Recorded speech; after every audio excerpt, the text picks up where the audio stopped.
Eu tenho a satisfação de dar as boas-vindas a todos vocês, a Ana, a Marina, o Tenório, o Léo e todos que estão aqui. E fico contente que a Carmen também está. Eu vou primeiro passar a palavra para a Marina, que vai falar um pouco da coleção que esse livro da Ana Azevedo faz parte. Depois nós vamos falar cada um pouco, depois vou passar a palavra para a Ana e assim por diante, depois para o Tenório, depois para o Léo, e depois eu vou falar alguma coisa que eu fiz a apresentação desse livro e li ele de ponta cabeça, de frente para trás, um monte de vezes. Então, agradeço a todos. Marina, a palavra é sua. É um prazer também estar aqui hoje. Boa noite para a Ana, principalmente. Já dei para todos, mas queria dar um para a Ana, né? Desejar também os parabéns aí, vida longa para o livro. É um prazer estar hoje, então, aqui na Sociedade, lançando mais um livro da série Escrita Psicanalítica, que é uma série que eu coordeno e que é editada pela Blucher. Eu queria contar para vocês rapidamente, mas esse projeto dessa coleção surgiu em 2015, quando eu estava ainda no jornal, eu apresentei, um pouquinho antes de entrar no jornal do Instituto, eu apresentei essa proposta na Blucher. Era uma proposta, fiz um projeto de reunir, organizar e difundir de forma escrita a produção psicanalítica dos autores da sociedade, dos pioneiros até as novas gerações. A ideia é que a coleção tenha dois vértices, ela tem dois vértices, um histórico e um científico, que eles vão se entrelaçando, né, e que o leitor vai compreendendo melhor conforme os livros vão sendo publicados. É no conjunto das publicações que nós teremos uma visão da produção da nossa instituição. A ideia é contar a nossa história pelo veio da produção e da criação psicanalítica. Essa série lança um olhar para o passado, pois organiza o que de melhor já foi feito, e um olhar para o futuro, pois transmite o legado da sociedade não só como memória, mas como um importante material de estudo para os diferentes institutos, cursos de pós-graduação, leitores interessados e colegas latino-americanos. É a oportunidade de promover uma leitura crítica, comparada, das ideias psicanalíticas que aqui foram produzidas. É uma coleção que parte do entendimento que a nossa produção psicanalítica é plural e que precisamos respeitar a rica diversidade que constitui a sociedade. Então, nesse sentido, essa coleção, a ideia é de abraçar, né, os diversos autores da sociedade, as diversas ideias e colocar isso para circular e que no Instituto possam ser usados esses livros e que nós possamos divulgar a produção que é tão rica na nossa sociedade, né? É incrível, conforme a gente vai sistematizando, a gente vai se dando conta disso, que isso possa ir para fora, extramuros, né? E que a gente possa levar essa produção para fora. Tem um projetinho com a Blucher até de, eventualmente, esses livros serem vendidos em Portugal. Então, eu também estou elaborando isso com eles. Seria o primeiro passo aí de atravessar o oceano, né? Então, o projeto é nessa linha da gente poder congregar, né, a nossa produção, e que as futuras gerações possam ler e poderem estudar e poderem ter acesso ao que foi produzido. Desde lá da Virgínia, que é um dos que nós estamos agora tentando organizar, que são dos pioneiros, até as novas gerações. Então é isso, desejo um bom evento para todos nós. Obrigada pela atenção. Obrigada, Marina. Vamos passar a palavra para a Ana. Ana, gostaria que você falasse um pouco do livro, da sua produção. Tão comovente esse momento, né, Ana? É muito emocionante, principalmente para mim, que nunca publiquei nada, né? Em termos de livro.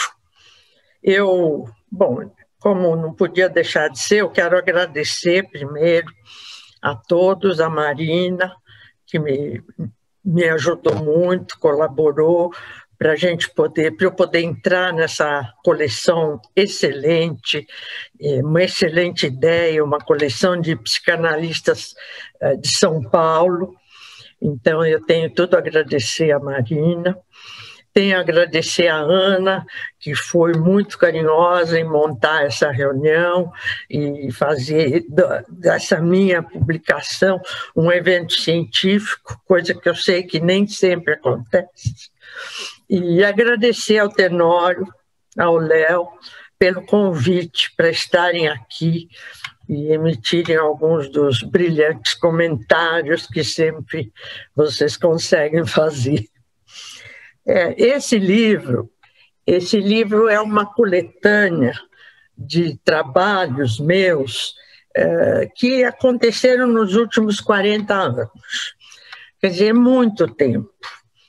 Eu mesmo me surpreendi quando me dei conta que o meu primeiro trabalho, que eu faço menção na introdução, é de 1980.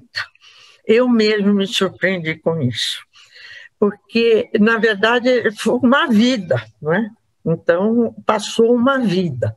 E é a minha vida de trabalho profissional que está aqui nesse livro. É de 1980 até 2020, vamos dizer. Então, para mim, é uma satisfação, até chamo isso de uma viagem, porque, na verdade, foi uma viagem pelo tempo, né? E eu me dei conta, eu vou explicar um pouquinho, eu me dei conta, logo que eu comecei a ler os trabalhos, que muitos deles tinham uma origem, uma bibliografia kleiniana-bioniana, e que poucos autores eram citados, vamos dizer, fora os autores kleinianos e Bion, né? Isso foi chamando a minha atenção. Aí, conforme o tempo foi passando, eu percebi que eu fui incluindo autores na minha trajetória. Foram surgindo outros autores ingleses, norte-americanos, franceses, italianos, e eu comecei a me perguntar, né, que fenômeno é esse? Que por anos eu fiquei trabalhando em cima da Klein e Bion, e depois eu me abri, e principalmente por causa do André Green, eu me abri e decidi que eu precisava estudar mais Freud, porque eu não sabia Freud suficientemente.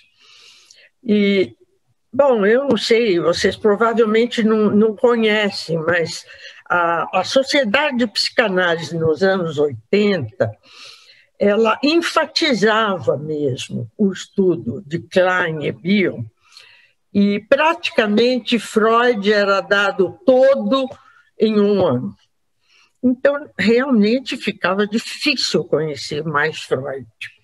Eu não sei se por isso ou por uma questão, uma falha minha, eu sei que eu me dei conta que eu precisava voltar a estudar Freud, porque senão eu não podia ler os autores franceses, menos ainda André Green, né?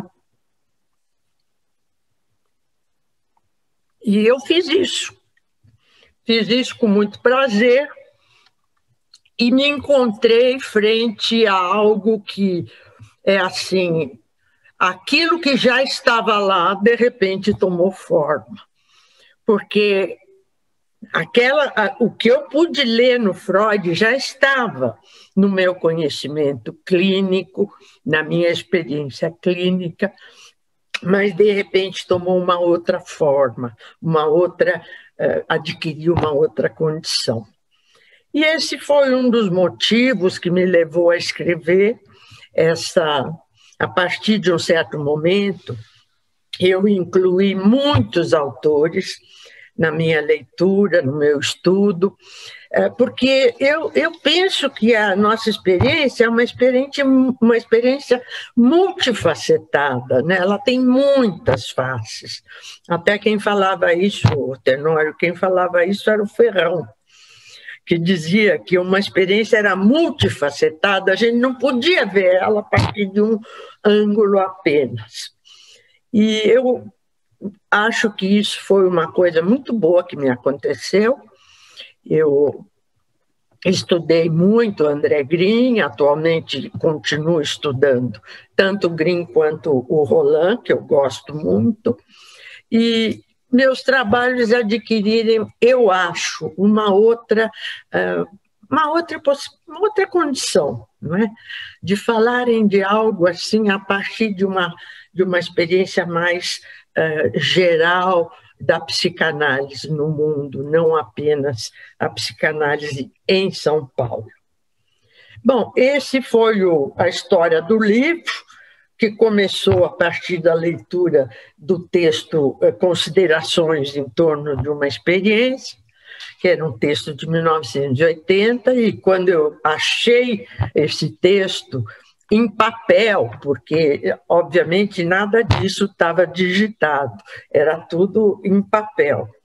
Eu li esse trabalho e eu disse, nossa, mas esse trabalho ele é tão bom quanto os trabalhos que eu escrevi 20, 30 anos depois. Isso, para mim, foi uma surpresa. E eu resolvi, então, escrever em cima, tanto desse trabalho como de outros, algumas considerações do ponto de vista mais freudiano, não só a bibliografia usada, mas acrescentando um pouco mais de Freud. Bom, é isso. Eu diria que tem muitos artigos muito bons, tem outros não tão bons, mas eu fiz questão de publicar dentro de uma visão ampla de como foi a minha experiência de vida profissional, clínica, né? A experiência com os meus pacientes. Então é isso, eu não vou falar mais porque eu quero ouvir os colegas. Muito obrigado. Obrigada, Ana. Escuta, agora vamos escutar o Tenório. Muito comovente receber seu livro aqui, Ana. Super legal. Bem, boa noite a todos. Também quero agradecer, né, ter sido convidado, não é, pela Ana e por Ana para fazer um comentário que foi uma oportunidade de rever alguns textos da Ana que eu já conhecia e alguns que eu não conhecia e outros que eu havia apenas ouvido, né, comentários e tudo mais. A minha relação com a Ana, ela é uma relação antiquíssima. Ela tem mais de 40 anos, portanto, não é? Fomos colegas de consultório e amigos, né? E sempre tive muita afinidade com o modo clínico, não é, da Ana trabalhar, não só pelos primeiros casos clínicos, trabalhos clínicos dela. Eu nunca me esqueci de mudanças e depois evoluções, né? São dois temas aos quais, né, não por acaso, agora a gente pode dizer, porque o destino durante mais de 30, 35 anos é exatamente esse da mudança e da preservação, não é, daquilo que é passado. Por isso que eu achei central nesse livro, eu fiquei muito emocionado com a leitura, em cada momento, principalmente com o artigo sobre a cesura. Mas não porque ele é superior, tem uma qualidade maior do que os outros, não necessariamente, mas porque ele é central para o título do livro, o tema do livro e a questão do tempo. E a questão do tempo, que eu achei uma coisa primorosa, esse trabalho sobre o tempo. Infelizmente, não vai haver tempo de comentar, a não ser numa outra oportunidade, né? Porque, como nós vemos, é um trabalho, né, exaustivo, né, para fazer comentários e observações. Eu vou mencionar, apenas vou pensar um elemento aí desse trabalho central e dos dois primeiros, na verdade, dos dois primeiros. Sobre o percurso da Ana e tudo mais, né, e da amizade, e também de falar das emoções que estão presentes, né, para um juízo crítico, né, isso o Léo, no prefácio, fala com muita propriedade, né, quando ele faz a apresentação da Ana no prefácio. E, por outro lado, na orelha, não é? Quando a Ana escreve e fala da Ana Vanuc, da Ana Azevedo, no sentido, é uma passagem pequena em que, né, sintetiza muito da minha afinidade com o pensamento clínico da Ana Azevedo, que é justamente a especificidade do trabalho analítico.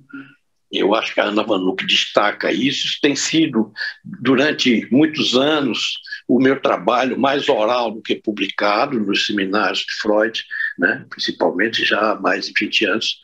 E nesses seminários, chamando a atenção, sempre numa perspectiva clínica, para esse aspecto específico, a especificidade do que é analítico, que é uma coisa aparentemente simples, mas, entretanto, é o que dá contorno e consistência e permanência a esse campo ao qual nos dedicamos, né? Então, daí a fidelidade à herança, por um lado, e que se abre para um futuro a ser conquistado em cada momento, a partir de cada presente, né? Uma parte da minha emoção grande foi justamente porque eu acompanhei, né, cada passo disso, devido a essa convivência, né, física, praticamente, durante todos esses anos, né? Nós trabalhamos no mesmo consultório durante mais de 20 anos, né? E continuamos tendo contato. Então, eu vou apenas me referir a duas passagens que, a meu ver, sintetizam a questão do passado e do presente, que é o título, né? Passado e presente. Eu penso que há 3 níveis, eu percebi, né, nesse título. A teoria psicanalítica de Freud até o século XXI. Então, é passado e presente. Quer dizer, como ele é incorporado, mas a teoria da psicanalítica, desde que a psicanálise, enquanto campo, se constituiu de uma forma inequívoca e específica. 1900, interpretação dos sonhos. Não. Ainda que haja algum outro artigo de Freud, como todos sabem, anteriores, a partir do caso Dora e da interpretação dos sonhos. Não. Isso é uma questão muito importante. O Ferrão tem um artigo pouco conhecido, publicado nos anos 70, na Revista Brasileira de Psicanálise, sobre a biografia de Freud, a autoanálise, se chama Autoanálise e o caso Dora. Ele considerava naquele livro, naquele artigo, né, está na Revista Brasileira ainda naquela fase azulzinha e tal, ele se referia ali a um paralelismo. É como se, de um lado, a autoanálise e a produção, né, do texto, da interpretação dos sonhos, e, do outro lado, o caso Dora, que foi simultâneo com a publicação, né, é de 99, são 6 meses, né, no início, que passa justamente a passagem do século como o primeiro caso clínico propriamente psicanalítico, como se fosse a ilustração, que Ana, num dos artigos, eu não sei agora, né, menciona justamente na questão da transferência, o caso Dora, e na relação com a interpretação dos sonhos. Então, essa passagem de tempo, que na realidade do século XXI, né, na verdade são 120 anos, 122 anos, né, especificamente. Então, é passado e presente. Então, a cada momento do presente é o futuro daquele passado, né, que vai se constituindo progressivamente e reapropriado em cada geração de analistas. O segundo ponto no título é o desenvolvimento histórico e a constituição de uma analista da nossa sociedade, da sociedade brasileira. Uma analista que realizou e vem realizando no trabalho clínico, mas que realizou várias etapas de participação institucional na nossa sociedade, né? Como todos sabem, né?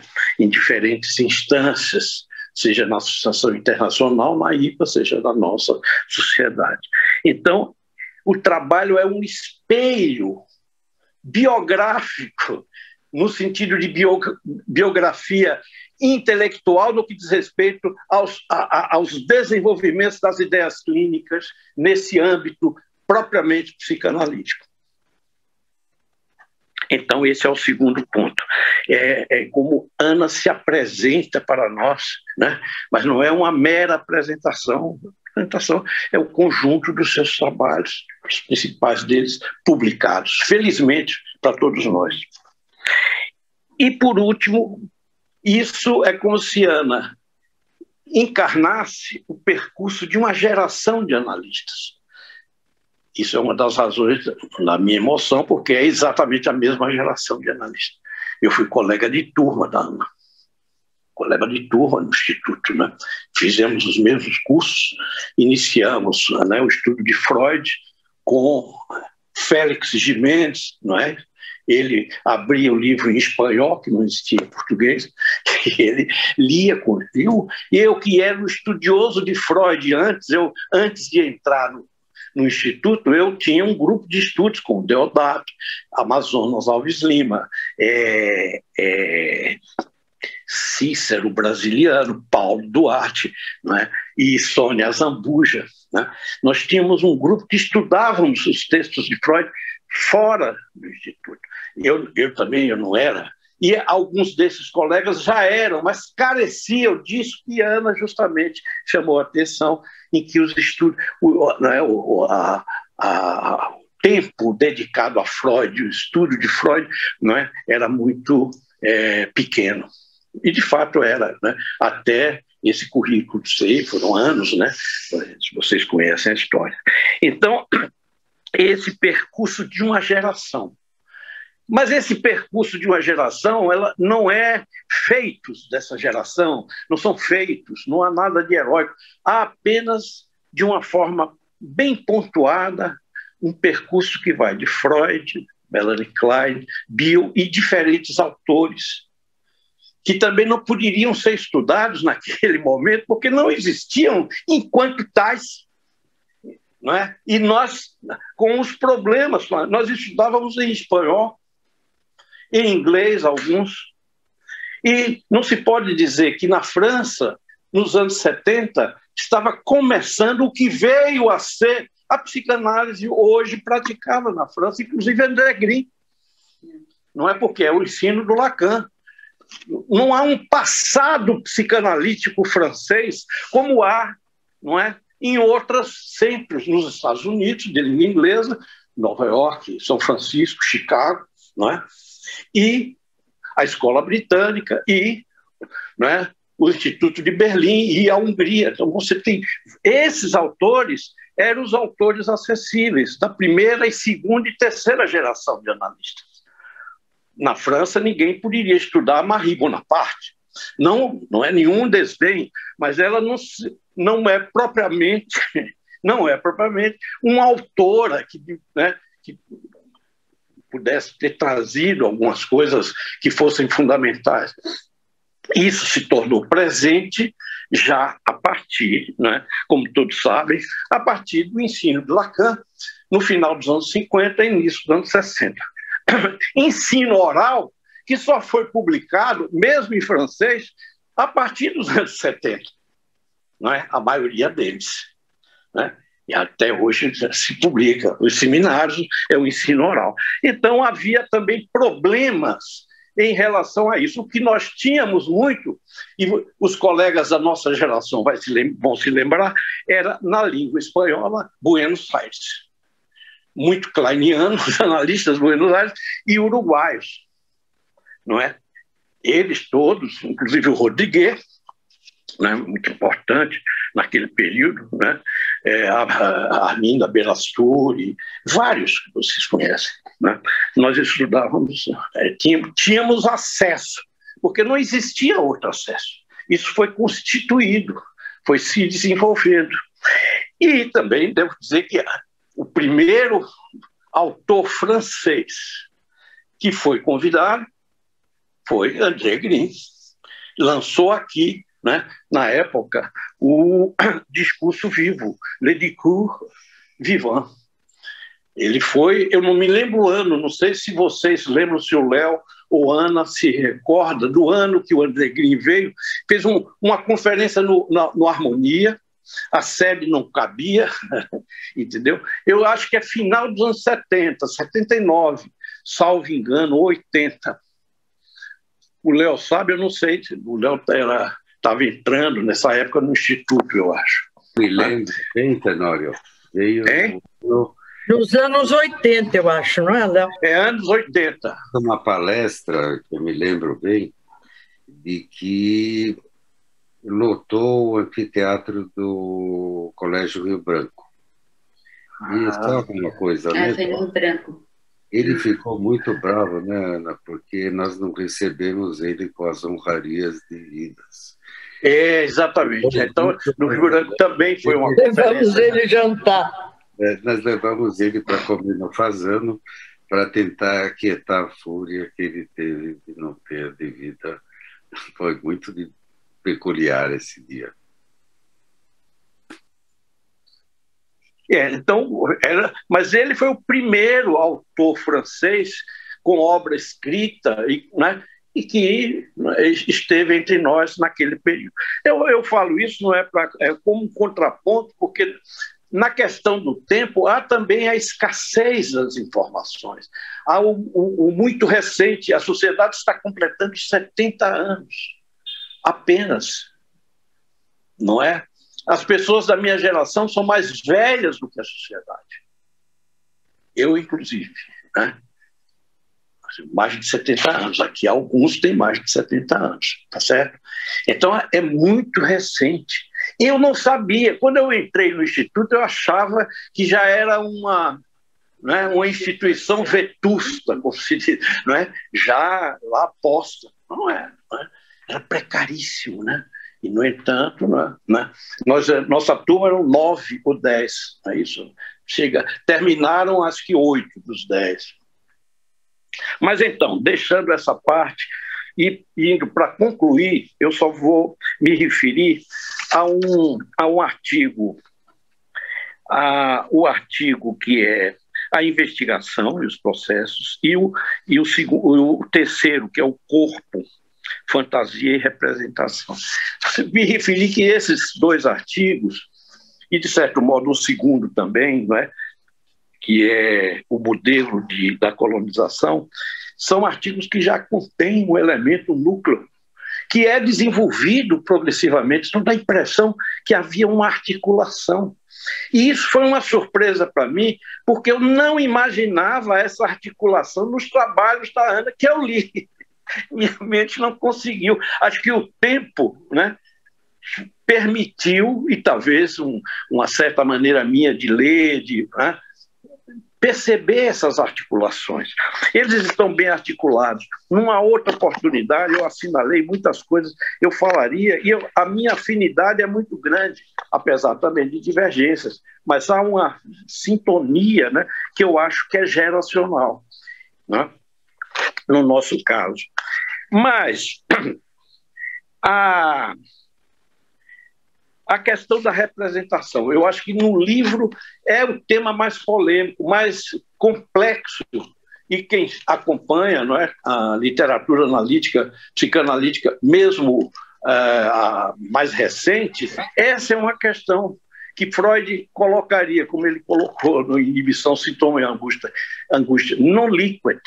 Ela não está resolvida. Ela não está resolvida, e isso seria um tema para uma conversa mais adiante. Ela não está resolvida porque o problema da representação, a representação em psicanálise, no âmbito da teoria analítica e da clínica analítica, ela é diferente da representação, a palavra que em alemão é Vorstellung, né? Que ela é comprometida com toda a metafísica ocidental e com as questões que envolvem o positivismo e tudo mais, a representação, a adequação, desde Platão. Então, é uma confusão, muitas vezes, nas discussões e nos artigos, porque a palavra, no nosso vocabulário, é a mesma palavra, tanto nas línguas latinas quanto em alemão, né, a representação, mas não tem o mesmo significado que tem na tradição da psicologia clássica, acadêmica, e também, não é, principalmente na filosofia. Então, essa é uma outra questão. Eu mesmo sempre fiz uma confusão e não consigo não fazer. Eu não estou dizendo que eu tenho. Por isso que eu disse, non liquid é uma questão cuja solução está a caminho. Não tem aí uma solução, porque a palavra é a mesma para significados diferentes, o que acontece muito no nosso campo. E aqui vai mais uma forma de perceber o trabalho da Ana, onde realmente o vocabulário é praticamente totalmente analítico. As palavras que tem, ela, né, tem prestígios também, né, no campo, na literatura analítica contemporânea, a partir da questão da representação, a questão do subjetivo, do sujeito. É outra coisa também. O objeto não é a mesma coisa que o objeto do sujeito, é uma outra. Então, essas são questões à parte. Mas eu vou pular tudo isso e vou me reportar ao que eu falei, que eu achei realmente na página 121,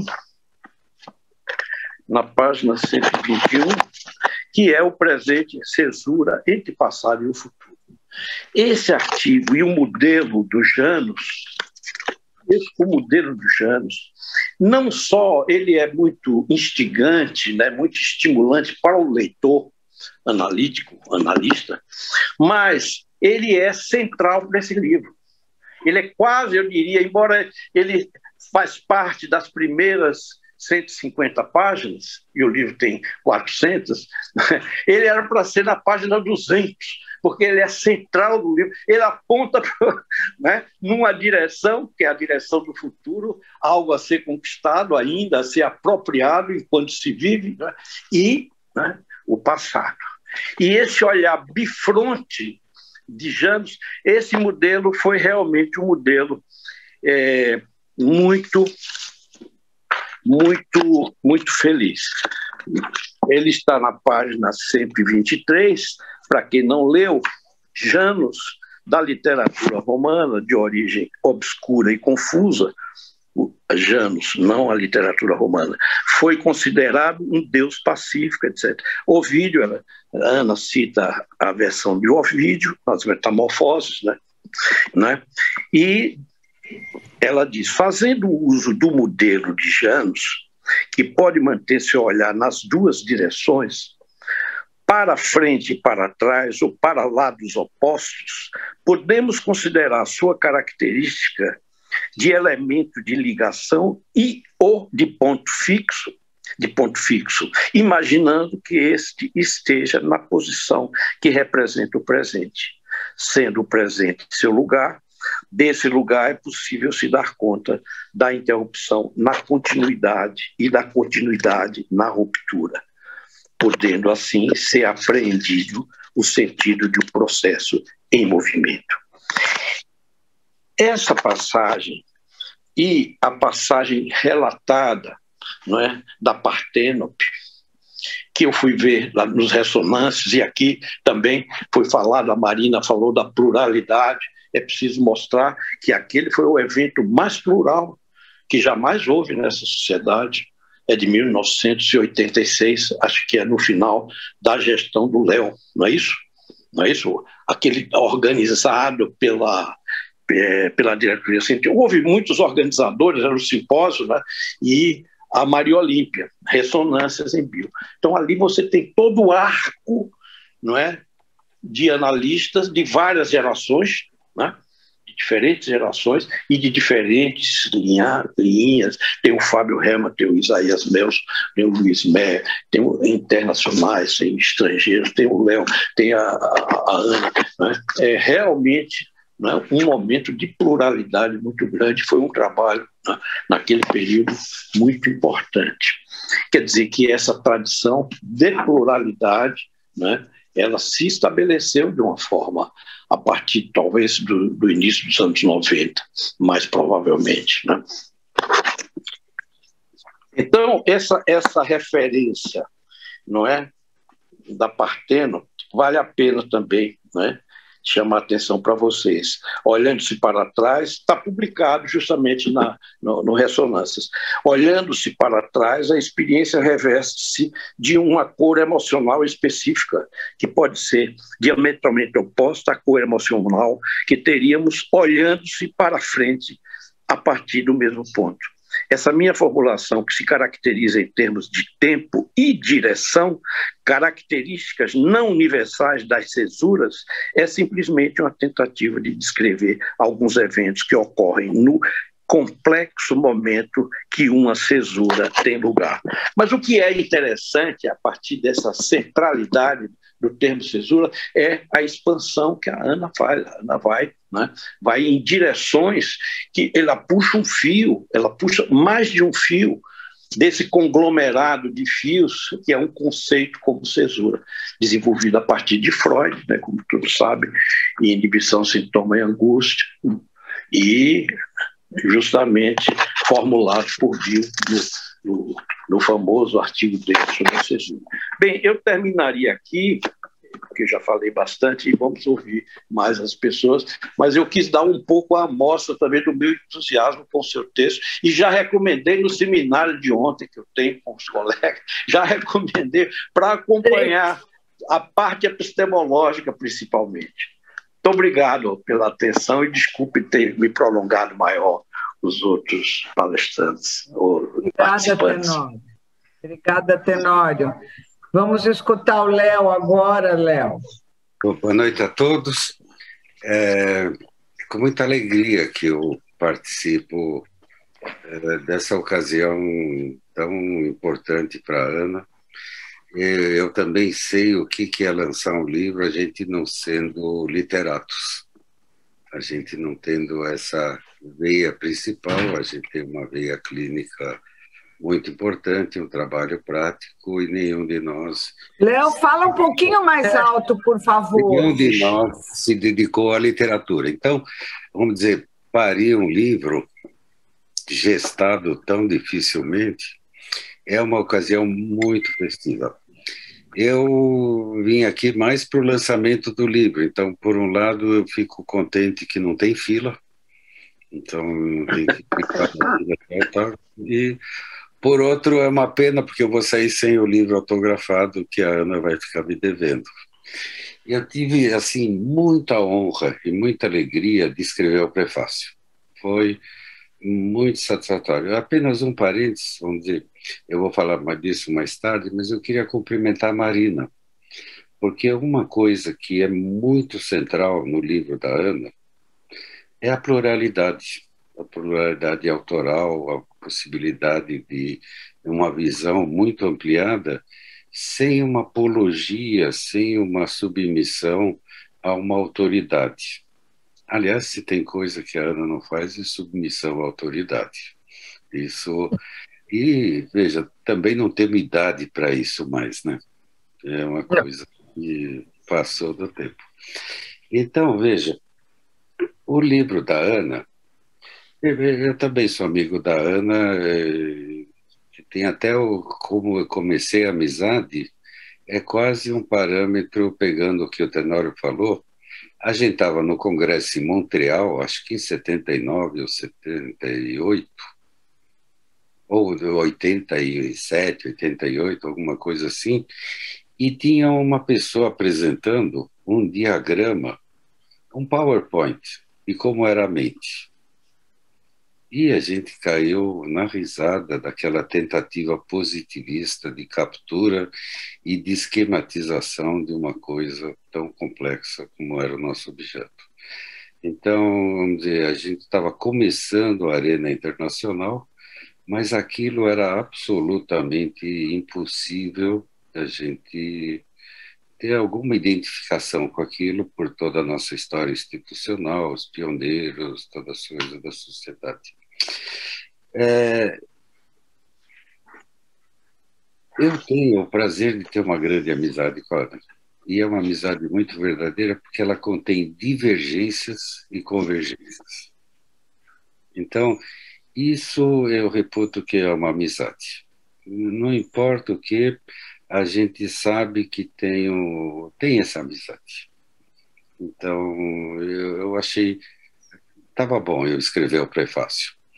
E aí eu vou falar um pouco da Ana, porque eu acompanhei todo o trajeto dela institucional e científico, e tem essa pluralidade. A gente começou numa situação, a Ana foi presidente, vamos recordando coisas da história, numa ocasião que o nosso instituto estava fechado pela IPA. Então a Ana herdou a presidência de um instituto fechado em função do fechamento. Então, a gente estava vivendo uma situação ambígua de uma autoridade obrigando a gente a ser aberto. Era uma ambiguidade difícil de manejar. E a Ana fez, no decurso da gestão dela, com muita habilidade, a gente superou essa fase. E, como o Tenório disse, foi o trabalho de uma geração que veio vindo. É quase como se tivesse repetido um pioneirismo. Então, não se falou, mas o estudo de Freud começou a ser recuperado ainda na gestão da Ana. E a questão da representação também, porque dentro de uma tradição positivista, o símbolo contém o fato. Então, a bandeira do Brasil é o Brasil. E para a psicanálise a gente não captura. Então a Ana vai rever o livro dela, ela encontra um artigo de 80 que é ela. Nem podia ser diferente.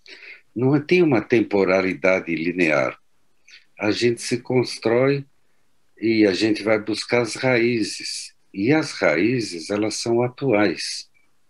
Então, dentro da especificidade, a gente não pode imaginar uma situação analítica sem a transferência, porque a transferência vai comunicar o que não é comunicável pela palavra. E cria essa situação tão sensacional que a gente não sabe quem é o analisando, mas o analisando tem certeza que sabe quem a gente é. Esse paradoxo. E tem tanta certeza que ele mal ousaria virar para trás para olhar quem que está lá, porque aquela pessoa está coberta dos penduricalhos que ele pôs nela, e são fantasmáticos. Então, é um grande crime virar para trás e olhar o analista quando a gente está naquela situação. E aí a gente começou várias lutas, e a gente viu que a representação, essa questão que o Tenório levantou, é muito boa, é a palavra, é a figura, é a performance, é a instalação que está lá. É possível essa neutralidade analítica. Então, tem todo um desenvolvimento da Ana que ela vai buscar autores que falam da figurabilidade, que é a questão da representação. Como é que a gente representa? Por um suspiro? Quando a pessoa fala, estou muito triste, a gente fala, triste. A gente mudou a cor do quadro. Era um quadro bege, a gente pôs vermelho. Mudou a representação. A gente se debruça para o paciente ou a gente escuta ele largado para trás? É uma interpretação. É uma interpretação. Então vão acontecendo muitas coisas além do que é possível. A Ana faz uma metáfora num artigo inicial do livro que eu gosto muito. Também se aproxima do objeto psicanalítico. Ela vai buscar no Darwin, ou seja, num autor de outro âmbito, mas psicanálise se alimenta de metáforas de todos os campos. Uma delícia da psicanálise é que a gente pode ler teatro, pode ler qualquer coisa, e que tem a ver com a gente. A gente pode ir num concerto de música e o aparelho, vamos dizer, de trabalho da gente fica melhor. Então, ela faz uma metáfora sobre as flores carnívoras. Essa metáfora contém duas coisas essenciais. É uma sexualidade que não tem nada a ver com a corporalidade, já é uma sexualidade tão mais ampla do que as ações sexuais. Aliás, não nos interessam as ações. Tem uma ação virtual o tempo todo. Então, as flores carnívoras, onde está entranhado também a escola kleiniana, a agressividade como ponto de partida da simbolização. Então, isso está numa pequena metáfora, contendo toda a teoria freudiana e kleiniana, o acréscimo kleiniano sobre a importância de trabalhar a agressão. Está numa metáfora. Pode estar em 1000 outras. Então, a Ana lê 80, ela não vai escrever de jeito nenhum, como escreveu em 80, mas em 80 ela está lá. As raízes estão lá e as raízes estão hoje também. Então, a gente não se detém só na Copa. Então, foi uma época, vamos dizer, o estudo sobre isso, sobre Freud, começou nessa época, da presidência da Ana. A gente começou a lidar com a ampliação do vértice cultural do psicanalista. Começamos a ter as bienais que o Junqueira organizava, porque um analista precisa ter um arsenal metafórico. Ele precisa ter uma cultura e que ela se renova. A linguagem se renova. Então, eu posso ler a Odisseia está eternizada, mas as traduções caducam. Então, eu leio Freud em uma época e faço uma tradução, mas ela caduca. Eu releio, é outra tradução noutra época. E a gente lê uma tradução da Ilíada, da Odisseia, de hoje. Se a gente lê uma de 1920, é intragável, a gente não fala aquela língua mais. E a questão da representação é central para a psicanálise e para todas as ciências humanas. Quer dizer, um comentador da Odisseia, ele se depara que os gregos não tinham a palavra azul. Então, com todo aquele périplo dessas duas obras, não tem uma vez o mar azul. O mar é escarlate, o mar é... Os gregos, sem a palavra, eles viam azul? Sem a palavra, eles pensavam o azul? Quanta coisa a gente aprende quando já lê Shakespeare, porque ele também cria a representação disso. Então, eu tenho uma brincadeira no consultório que sempre março, abril, eu faço um preço especial, faço liquidação das interpretações que eu dei o ano passado. Então, quem tiver interessado, as do ano passado estão sempre março, abril, em preço de oferta. Então, sempre que tem essa discussão, eu tenho, olha, tem aqui que é resto de estoque, e eu preciso buscar novas interpretações, e aí novos autores. Aí, se a gente escreve um artigo, é outra tradução do mesmo Freud. Mas a tradução de 1980 é diferente da de 2020. Então, isso é inevitável. E outra coisa que começou nessa época, de vários modos, então a gente teve uma abertura para uma coisa não positivista, que é essencial. Eu acho que está no DNA da nossa sociedade, apesar de que volta e meia volta essa tentativa de capturar o inconsciente numa palavra ou coisas dessa. E a gente sempre viveu, né, uma contradição básica, que a instituição, nós somos muito institucionais, a instituição faz leis gerais. E a psicanálise caminha na direção da singularidade. Então, a gente tinha que ter um certo talento de se movimentar nessa contradição intrínseca e inevitável. Por outro lado, a gente precisa da instituição. E a gente precisa da pluralidade, não só de escolas analíticas, de disciplinas humanas, de metáforas, bíblicas, o que seja, é nosso patrimônio. Então, vamos dizer, eu gostei muito do que o Tenório falou, que é uma geração que caminhou e que fez uma virada na sociedade e que teve sempre muito apreço, de um jeito ou de outro, pela pluralidade e sempre brigou com a hegemonia desde o começo. Quer dizer, a gente começou com uma intervenção na sociedade em função de uma hegemonia. Foi quando a Ana começou. A Ana depois abriu, também foi uma geração, abriu a psicanálise para o internacional. Ela foi secretária da IPA, vice-presidente da IPA. A gente começou a ser ouvido. Corrigindo um pouco o Tenório, o primeiro francês que veio não foi o André Gide. Antes dele veio o Laplanche. E a gente, eu não sabia. Não sabia. O Laplanche teve, a gente fazia uma roda e a gente não queria que ele ensinasse. Falava assim, que problemas você tem na sua sociedade? Conta pra gente. Lembra disso? Eu fazia a roda e... Como é que é a encrenca que você tem? Já era uma coisa de autonomia. E, olha, uma coisa linda, percorre todo o texto. Quer dizer, tem essa questão da figurabilidade, da metáfora, da representação, isso percorre todo o livro. A situação clínica. A Ana, acontece muito. A gente importa a escola inglesa, ou importa a escola francesa, e eu até escrevi isso no prefácio. E não sei por que a gente importa o Canal da Mancha. Assim, mas por que a gente importa o Canal da Mancha? Se nós temos uma tradição cultural e religiosa sincrética. Esse é o nosso chão. É uma sociedade escravagista, tudo que a gente vai vendo, tudo faz parte, com atraso, mas também a gente tem o sincretismo, uma peculiaridade.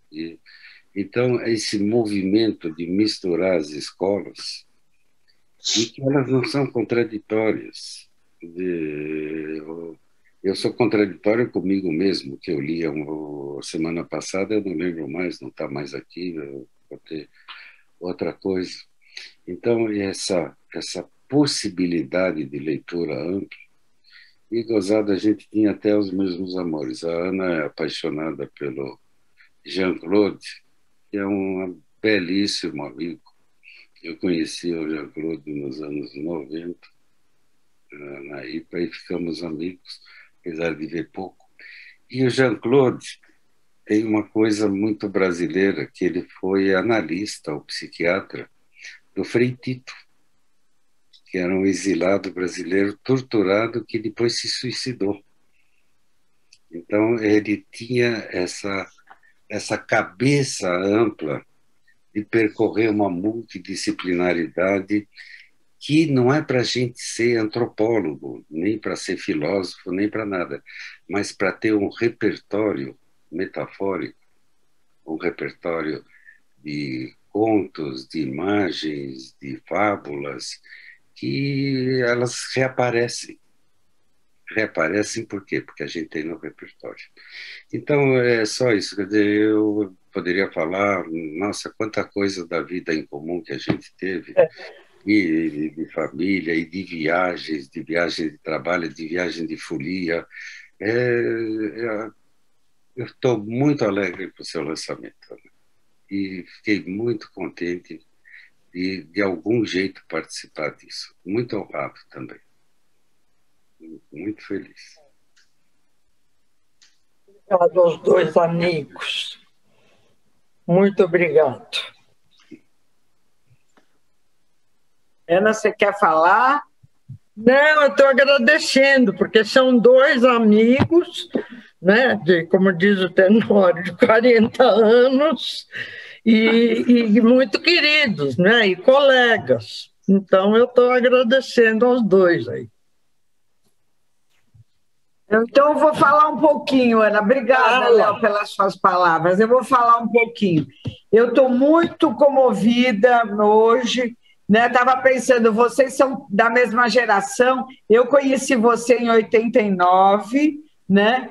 Já são 32 anos, né? E começamos como dupla analítica, você minha analista, e aí fomos evoluindo, e viramos colegas, e hoje eu tenho muito orgulho de estar recebendo você aqui na sociedade para lançar o seu livro, não é? E como diretora científica que eu estou nesse momento, né? Eu me lembrei, antes vou falar isso, me lembrei tantas vezes do Ferrari, Ana, como ele gostaria de estar aqui, né? E se sentir homenageado e podendo te homenagear, e tantas coisas que me deparei na leitura do seu livro que fizeram lembrar as posições, as ideias dele, né? Ele também oriundo da antropologia, toda essa questão do tempo era tão cara para ele, né? E eu lembrei várias vezes dele, né? Então, me confraternizo também com você. Na apresentação que eu escrevi, eu falo algumas coisas que já foram ditas, né? Quando eu entrei na sociedade, já tinha esse currículo novo de Freud. Foi logo que eu entrei. Então, eu não acompanhei essa transformação que você viveu, né? Então, o seu livro tem primeiro as reflexões teóricas, depois os trabalhos clínicos antigos, que você usa o termo revisitar, que eu também uso em umas reuniões que eu vou agora fazer na diretoria científica, buscando exatamente essa pluralidade que nós estamos comentando, a possibilidade de olhar a mesma clínica de outros vértices, né? E você, então, revisita buscando um Freud que você sente que já estava lá, né? E depois os trabalhos clínicos recentes. Eu vou falar pouco, porque eu queria voltar a palavra para você e depois ver quem quer se manifestar. Mas eu gostaria de destacar alguns pontos. O primeiro, o Tenório já falou da especificidade e da ideia da psicanálise como uma ciência viva e inacabada, né? Alguma coisa que emerge na transiência, né? E a necessidade que você focaliza do analista sempre colocar em dúvida os próprios pensamentos, que você chama de reflexão do analista. A liberdade interna e o uso da imaginação e da criatividade, não é? Que você vai trazer nas reflexões teóricas, e que já foi comentado aqui que você tem ideias próprias e não se curva a autoridade nenhuma. Às vezes dá choque, mas, em geral, dá muita admiração e muito orgulho, né? Depois você fala também, agora você cita o Ferrari, né? Também outro aspecto importante que a gente depreende da leitura do seu livro é a percepção da autonomia e originalidade da psicanálise latino-americana e brasileira, né? A importância da noção de pulsão e da sua ancoragem no somático, o modelo do sonho, que sempre você traz como algo fundamental, não é? Até a passagem sobre eu gosto dessa passagem quando você fala, será que o modelo de pulsão é atual? E você fala assim, mais ou menos a mesma que está presente quando avaliamos a quantidade de oxigênio presente no ar que respiramos. É fundamental. Então, você vai colocando alguns marcos do seu pensamento, né? Depois, a pluralidade, você se abre para outros autores, para Green, para Botelho, para a questão da representação e do irrepresentável, né?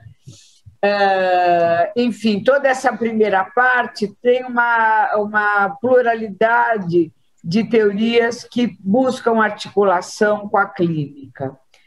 Nos trabalhos clínicos, a gente vê uma analista sensível, criativa e, algumas vezes, poética, sempre incluída na relação analítica, sem pretensões de uma impossível neutralidade. Lembro de novo do Ferrari, lembrei de um trabalho dele sobre a relação analítica, como ele gostava de falar, né?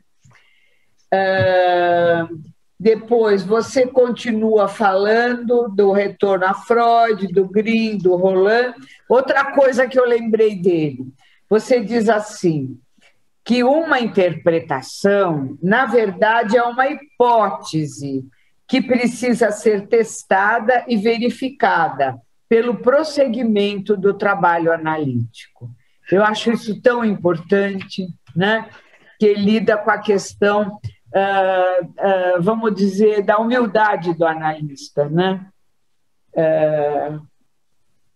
Enfim, depois você fala das limitações da pesquisa e questiona novamente a questão da objetividade, da neutralidade, né? Uma busca. Depois, uma parte que eu gosto muito, quando você fala do silêncio do analista, da necessidade do silêncio, da importância do silêncio, né? Especialmente como forma de discriminação aí entre o analista e o analisando. Do Roland, você fala muito claramente da questão da renúncia ao objeto edípico, que nunca é total e que é trabalhada a vida inteira, né? Depois você revisita também a noção de trauma, não é? E se expande por vários conceitos muito importantes da psicanálise, considerando o trauma como excesso de imposição e violência não simbolizáveis, como uma explosão do continente-mente, né? E você propõe pensar muitas vezes os limites da representação. Vocês falam da lógica da esperança, né? Que de alguma forma revela a fé na psicanálise, né, no trabalho, apontando para o irrepresentável, para uma busca de representação, né? Você também fala do terceiro analítico, que Green formulou em 1975 e depois o Ogden desenvolveu, né? E propõe também uma coisa que eu gostei muito, como objetivo de uma psicanálise, a ampliação do espaço psíquico, em concordância com vários autores, Ferrari, Bion, Botelho, Green, todos eles participantes da sua família psicanalítica interna. O Bolognini usa essa expressão que eu adoro. Ele fala que cada um de nós tem uma família psicanalítica, que são os analistas da gente, os supervisores, os colegas, o analista do colega, o supervisor do colega, vai formando esse espaço interior onde a identidade analítica se ancora, né? Você nos alerta também sobre o perigo de querer salvar um paciente quando em presença de desinvestimento maciço, né? E você vai, então, falando da importância de consideração pela pulsão de morte, né? Só terminando, você volta à questão da importância do silêncio. Eu amo esse trabalho seu, que é o último, que chama O Barulho do Silêncio, onde você fala da importância do silêncio e fala da precariedade das palavras e da importância das imagens no trabalho analítico, né? Eu gosto muito desse trabalho, eu acho muito verdadeiro, pensando na minha prática clínica, né? Então, eu só para finalizar, gostaria de dizer o seguinte, que eu acho que esse livro é muito bom e muito importante de ser lido pelo psicanalista praticante, né? Que pode ser acompanhada no desenvolvimento das gerações, e também para o iniciante, porque traz um harmonioso equilíbrio entre teoria e clínica, constituindo-se num belo exemplo de pensamento clínico e numa magnífica ilustração da travessia de construção de uma identidade psicanalítica. que todos nós buscamos e que é interminável, com liberdade de não se enclausurar em um único autor, mantendo a criatividade pessoal, sem perder de vista a importante e fundamental especificidade da psicanálise. Eu agradeço, Ana, a convivência e agradeço a presença de todos. Devolvo a palavra para você e, em seguida, a gente abre a palavra para os colegas. Obrigada, Ana. Obrigado vocês. Falaram tudo e muita coisa. E eu só tenho a agradecer, porque eu não sei o que eu podia falar agora, né? Eu acho assim que vocês, cada um chamou atenção para uma coisa, cada um se discorreu sobre um aspecto. A Ana fez, como ela já fez no livro, um apanhado muito consistente, e eu agradeço ela por isso. Às vezes ela consegue fazer um apanhado melhor que eu. Ela consegue pôr as ideias numa organização que eu mesmo não consigo. Porque é verdade, é uma capacidade de pescar síntese, aspectos importantes e falar deles, né? Então, eu prefiro não falar nada mais do que eu já estou falando e deixar para ver se alguém quer comentar alguma coisa. Eu acho que era melhor. Tá bom. Então, vamos ver quem quer falar. Estamos aqui, a palavra aberta. Ana, olha, é uma honra imensa e um prazer enorme estar aqui no lançamento do seu livro. É uma alegria.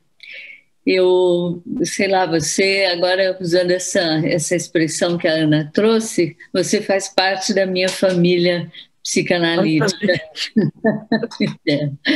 Muitos seminários, provavelmente você não lembra muito. O Grimm, você me apresentou o Grimm, que foi um encontro para mim, um autor que eu prezo muito e apresentado por você. E muitas experiências de supervisões. E é um prazer enorme. E eu quero agradecer você muito pela sua generosidade sempre. E o fato de você ser uma mulher que era um exemplo, uma coisa que sempre... É até engraçado eu falar isso agora que eu estou presidente, mas eu falo uma sociedade com tantas mulheres, né? E os diretores científicos eram homens e os presidentes homens, e aí surge a Ana, e eu falo, ai, que maravilha, Ana, né? Lembro bem de você presidente, foi um orgulho enorme para todas nós.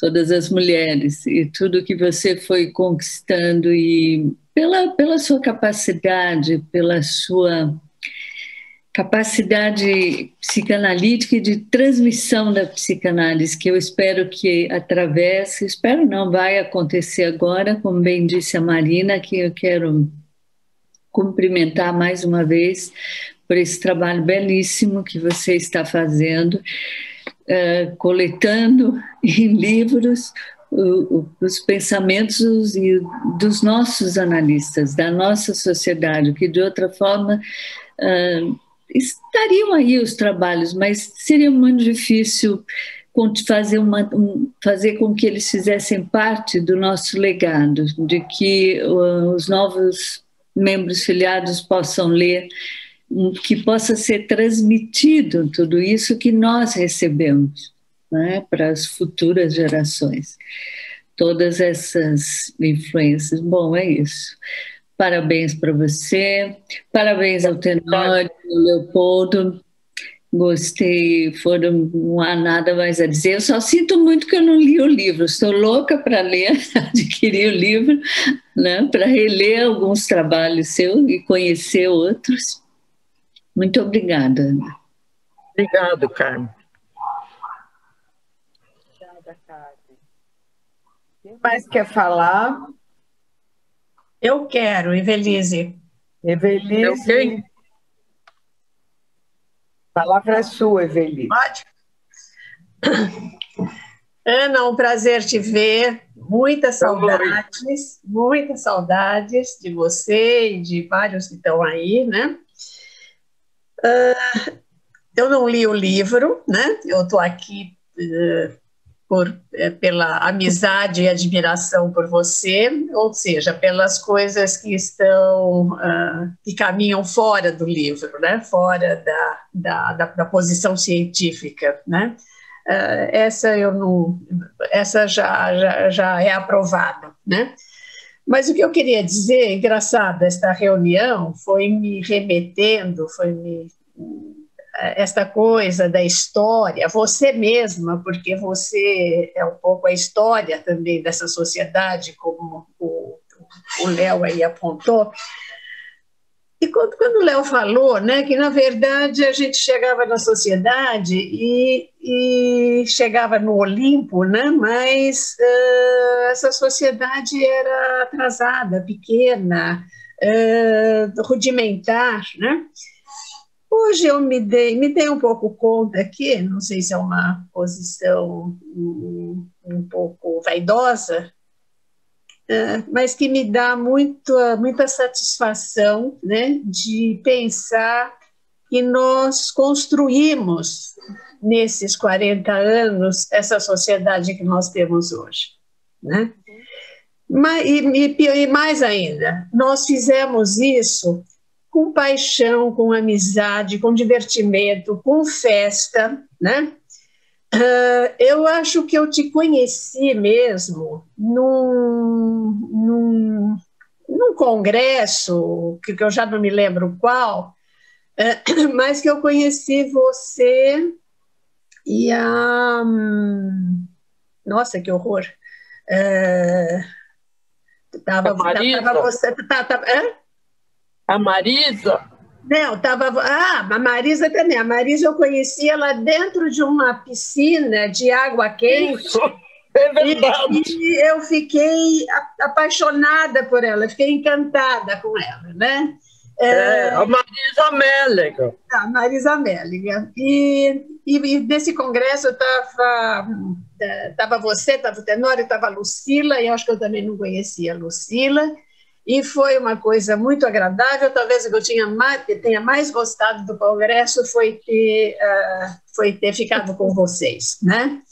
E isso deu nascimento também a outros desdobramentos de empatia, de amizade.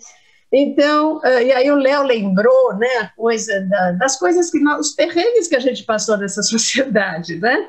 A coisa do fechamento, depois a encrenca que foi quando o Léo se candidatou, né? Porque acho que foi quando quando houve duas chapas da sociedade e uma polarização. O Léo teve a grande mérito, né, de ter o que era a panela, e ele fez caldeirão na diretoria, né? Então fez aquela diretoria ampliada, que tinha um monte de gente, reunião na casa dele, um jantar, né? Tudo muito agradável, né? Mas a gente estava trabalhando e construindo isso que agora está aqui, né? Seria bom, mas eu não sei se isso é possível, né? Talvez até pelo quanto a sociedade cresceu, pelo quanto ela se separa, pelo quanto ela é subdividida, né? Eu não acho isso ruim, acho bom, mas ela é subdividida, então as pessoas se encontram mais meio nas suas tribos, né? E cada vez mais difícil o encontro, nós vamos envelhecendo, e ainda veio a pandemia e o pandemônio do nosso país, não é? Então, eu espero que essas gerações que vieram aí depois da gente, os mais novos, que até pudessem desenvolver psicanálise e se desenvolver com o prazer e a amizade que nós fizemos isto, né? Não sei se é possível, porque hoje a sociedade já é outra coisa, caminha de um outro jeito, né? Mas eu acho que nós tivemos sorte. E parabéns para você. Obrigada, Evelice. Você me fez lembrar situações muito, muito boas. E realmente, eu acho que nós construímos uma sociedade e nós não deixamos de lado o que era o aspecto pessoal e de amizade. É interessante como a gente se reunia na casa do Léo, na minha casa, fiz muito jantar, muita coisa. Então, eu acho que realmente o tamanho da sociedade colaborava com isso, né? Hoje em dia seria difícil. Mas você me fez lembrar realmente um aspecto que eu acho que é muito importante, até para a gente aguentar trabalhar institucionalmente. Sim. Obrigada. Eu queria dizer uma coisinha para a Marina que me ocorreu. Eu acho que a Marina foi a primeira pessoa que nos levou a sério. Eu estava pensando, até o Tenório mencionou, eu escrevi 2 trabalhos sobre a questão vamos dizer, da literatura importada, da psicanálise latino-americana, de como nós tínhamos que estudar lá os autores que estavam na terra que nos conquistou, nós éramos conquistados, né? Então, eu fico com a impressão, a Marina foi a primeira pessoa que nos levou a sério. Ela resolveu fazer uma coleção com os psicanalistas de São Paulo, coisa que, na verdade, nunca se fez, nunca se pensou, porque é um prestígio que eu, pelo menos, não estava acostumada a ter, de ser prestigiada nesse sentido. É sobre nós que você está querendo escrever. Então, eu te agradeço muito, porque foi a primeira pessoa que me levou a sério, realmente querendo que eu pusesse no papel e concordando com aquilo que eu estava dizendo. Obrigada, viu, Maria? Posso fazer só um comentário? Quando eu fui falar com o Márcio Giovanetti, a primeira vez, falei para ele, olha, eu fui olhar teus trabalhos e tal, e cheguei à conclusão que a gente fazia uma proposta de fazer um livro. Ele falou, livro? Mas eu não sou um autor. Eu falei, acho que você não sabe que você é um autor. Eu vou te mostrar isso, porque eu já tinha levantado todo o material dele, e aí organizei o material dele, as partes, e entreguei para ele. O susto dele de olhar e falar, nossa, mas eu escrevi tudo isso, eu fiz tudo isso nesses anos, e a gente cortou ainda bastante coisa no livro dele. Então, eu tenho a impressão que essa é uma experiência que tem se repetido, né, com os autores. Eles se surpreendem com o quanto eles produziram, né? E às vezes a dificuldade é de selecionar o material, porque não dá para publicar tudo, e a gente tem que fazer uma seleção. Então, assim, de fato, eu acho que a sociedade de São Paulo, ela é uma potência, né? Ela é impressionante, ela tem autores que nem se sabem ainda autores, mas que eu espero que essa coleção possa dar voz, né, a esses autores, que eles apareçam. E eu fiz uma pesquisa antes, a gente não tem um projeto de coleção desse nas Américas. Então, é a primeira coleção. Então, acho que isso também no futuro vai ser algo importante para São Paulo, né? De ter sistematizado a produção, né, dos seus autores. E principalmente isso que o Tenório falou, que era o meu sonho, de desejo assim, total, era, nossa, os livros vão estar sendo usados no Instituto. Né? Eu acho isso fantástico, né? É a volta, né? O que você vai legar também, vai poder oferecer para as novas gerações. Realmente. Eu também agradeço, Ana, a tua participação. Que beleza, né, Marina, de projeto editorial e ter esse retorno que alimenta, né? Eu tenho aqui a Mirna querendo falar. Mirna? Uma parte. Eu queria frisar nessa questão da Marina que o testemunho é um trabalho insano editorar um livro. É um trabalho insano. Então, além de ter descoberto a Ana, é um trabalho, uma devoção que merece ser lembrada, porque quando eu publiquei o livro, eu levei um ano mexendo nisso. Não é pegar os artigos e juntar, é uma trabalheira. A gente tem que realmente comemorar essa existência. É um trabalhão. Que beleza. Obrigada, Léo. Eu queria dar a palavra para a Mirna, que pediu a palavra.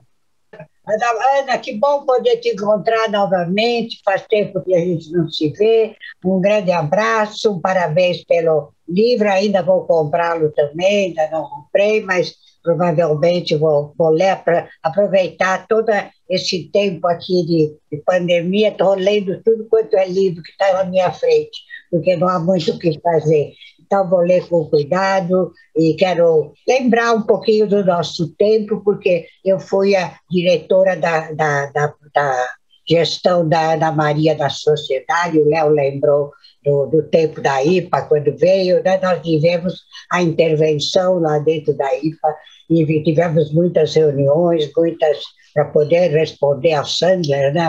Era o grande presidente da IPA que queria que as coisas, queria que nós brecássemos todos os candidatos que estavam em análise, análise que era condicionada, não lembro como era o nome, e que nós duas escrevemos uma carta para ele dizendo que nós não íamos, como é que nós íamos suspender uma análise no metade do caminho. Ele esperasse, nós poderíamos, né, estudar o assunto, não pegamos mais a candidatos do interior até se resolver um pouco, depois houve uma resolução, mas nós não iríamos suspender os alunos que estavam em análise concentrada, né, chamava análise concentrada.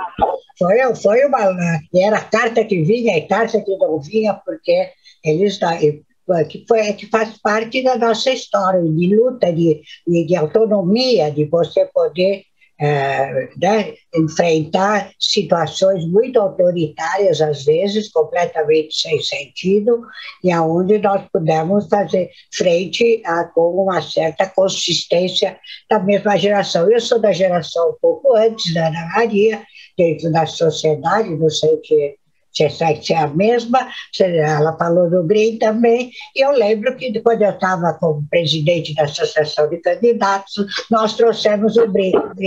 Então, acho que era essa palestra que vocês estavam querendo. A primeira vez que trouxemos o GRIM para cá foi pelos membros associados, agora, né, dos candidatos, que ele tinha publicado o livro dele, Os Afetos. O primeiro livro que ele tinha publicado, e nós trouxemos, acho que foi em 76, não foi 80, foi a primeira vez que ele veio. Foi em 76 no Clube Valmir.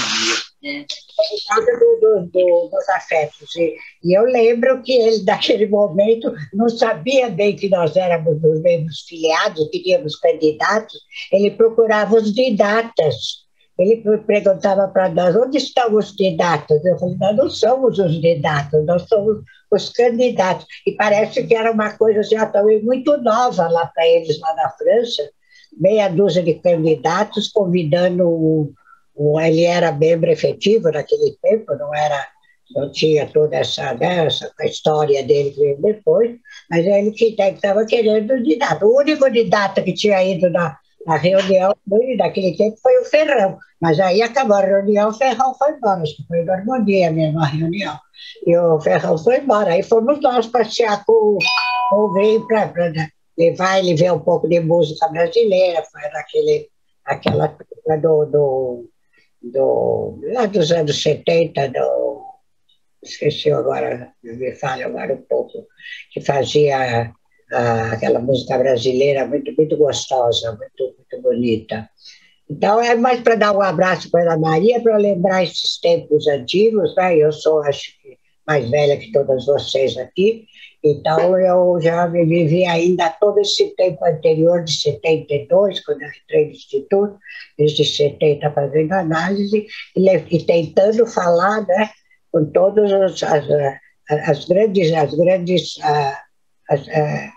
como se diz, as grandes presenças daquele tempo, os didatas, né? Enfrentávamos a Virgínia. A Virgínia, nós queria que nós mandássemos, desmarcássemos o encontro com o Grêmio. O Fábio era o presidente daquele tempo, ele foi lá falar: dona Virgínia, nós não vamos mandar ele embora, não. Se a senhora quiser, só escreve para ele não vir, nós não vamos escrever. Ele aceitou o nosso convite. Aí era aquela coisa, que parecia um tipo de gente que não estava acostumada a ouvir um pouco os candidatos a falar. Então, é toda uma história que nós temos dentro da sociedade, podendo fazer os caminhos, né, dessa liberdade de pensamento, principalmente. Então, Ana, um grande abraço para você. Obrigado mesmo. Essa pandemia encontrar mais uma vez dentro da sociedade. Estou com muita saudade lá dos nossos encontros. Eu gosto muito da sociedade. Sempre a Faculdade de Filosofia é a minha primeira casa e a sociedade é a minha segunda casa. E perdi a minha casa, não tenho nenhuma casa mais. Mas vamos ver se ela volta logo. A gente se dá um abraço para todo mundo. Tá? Obrigada. Obrigado, Mirna. Um beijo para você. A Marina é uma coisa espetacular. A Marina é algo fora de série dentro da sociedade. Ela se dedica aos outros de uma maneira que é de coração mesmo. A gente vê toda a liberdade que ela tem para poder mexer com isso. Parabéns para você também, Marina, por todos a luta toda para você fazer todo esse trabalho todo. Um abração. Era isso que eu queria dar. Obrigada, Mirna. Só para lembrar que o livro da Mirna já está... eu ia perguntar isso. Está em produção. Já está em produção. Ah, depois vamos organizar o lançamento aqui. O dela já está em produção. Tá bom. Então, Ana, eu queria te parabenizar e dizer para vocês citaram essa questão da sorte, e eu tive a sorte de você ser a minha primeira, eu fiz primeiro seminário clínico com você quando eu entrei na sociedade. E eu tenho uma grande lembrança, porque me marcou profundamente, né, quando eu fui apresentar o material clínico, eu era a primeira também a apresentar o material clínico, e você disse para mim assim, que teoria você acha que está usando quando você está falando o que você está falando? E eu fiquei totalmente atrapalhada, né, porque eu lá sabia desse negócio direito, não sabia, né? Mas isso, para mim, trouxe a preocupação do resto da minha vida profissional, sabe? E quando a Ana acabou de falar, né, que você, no teu trabalho, você fala das teorias que buscam articulação com a clínica, né? Esse é o teu jeito, essa é a tua, vamos dizer, o legado que você deixou para nós, não é só para mim, outros colegas vivenciaram essa experiência, né? E esse todas as dificuldades que nós temos essa nos trabalhos, né? E eu acho que a gente vai passar o resto da vida tentando fazer essa articulação, né? E você foi uma grande incentivadora dessa época toda. Então, eu queria te agradecer, né? Eu acho que também agradecer a Marina, eu acho que isso que a Marina está fazendo é muito, muito bacana, né? Para a gente poder pensar, inclusive, né, a responsabilidade que nós temos, né, com o nosso legado. Tá? Obrigada, querida. Obrigado, Marta. Agora a Eda. Oi, eu queria agradecer duas coisas para a Ana. Em primeiro lugar, esse livro que eu acho que conta um pouco a história de todos nós que participamos na formação, ou como analisandas, ou como supervisionandas, no meu caso foi supervisionanda, grupos de estudo. Portanto, ele permite que a gente reveja nossa história, que a gente só se dá conta mesmo olhando para trás, né? Quer dizer, é como a gente trabalha, né? Mas a gente não se dá conta do quanto que fez, do quanto caminhou, e a Ana traz escrito uma história em que todos nós participamos. Estou dizendo isso como algo importante porque, pessoalmente, eu não vejo fotografias ou não quero escrever coisas, porque é tão fugaz a experiência emocional que quando eu vou ver já não é mais, não interessa. Como é que eu vou contar o que eu estou sentindo uma hora depois que eu atendi aquele paciente? Então, ver esse projeto da Marina em que as pessoas põem no papel, quer dizer, escrevem, né? Deixam marcas, para mim, que eu sempre valorizo tanto as marcas que ficaram dentro de mim, mas eu vejo quanto é importante a gente criar esse pertencimento histórico ao que nós vivemos, e a Ana dá essa oportunidade. E o segundo agradecimento é outra coisa, que é a mulher viva que você é. Quer dizer, o ser encarnado, vivo, de carne e osso, e estremecimentos, né? Você é toda intensa, e que me permitiu ficar numa relação sempre muito humanizada com você, qualquer que fosse o tipo de relação. Então, como o Léo falou, né, ninguém quer olhar para trás e ver o analista, mas poder ver o analista vivo é muito confortador. Um abraço, Ana. Obrigado, Eda. Grande amiga. Muito obrigado por você estar aqui e estar falando. Viu? Eu que agradeço. Bom, infelizmente eu gostaria de manter a palavra aberta, mas não posso, que já passamos do horário.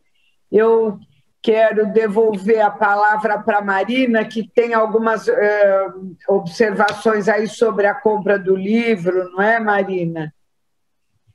E também queria saber se a Ana quer falar alguma coisa para se despedir.